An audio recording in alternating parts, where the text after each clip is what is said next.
Hello everyone, welcome back to the channel. In this video I'm going to create a quick in-depth review about this website called ReactIn.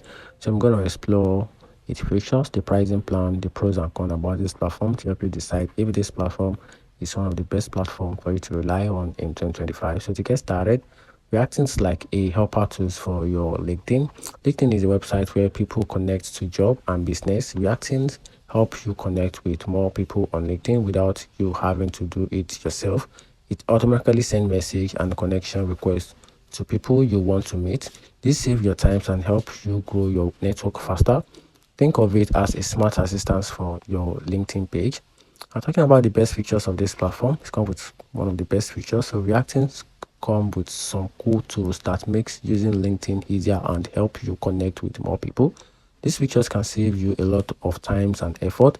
Here are some of the best things ReactIn can do for you. So talking about one of the best things ReactIn can do for you, one of the best things this website, these features can do for you is come with a advanced segmentation together with an auto enrich contact and an endless campaign together with a LinkedIn auto profile URL auto finder. So they come with a multi-sender capability, and all these features comes together to work together for you to make your work more easier and make this platform a super effective platform for you. So talking about the pricing plan, they offer different pricing plan. They have the growth plan, they also have an emergency plan. So you can just get back to the website using the link in the video to check the key features and listed for each plan to help you decide which one will be the best plan for your choice regardless of the pricing plan. So knowing the good side and the bad point helps you make a decision. So is ReactIn the right tools for you to use? So let's get started in order to reveal the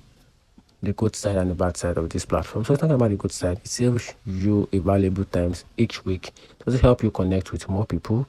Can also lead to more business chances and also keep your LinkedIn work organized well, and also lets you personalize your message. Now talking about the downside, which is more features cost more money. So if you want more features, you have to spend more money. And also automation need a careful setup, and also results depend on your strategy, and the free plan has a limited feature. So let me know in the comment section what you think about this platform.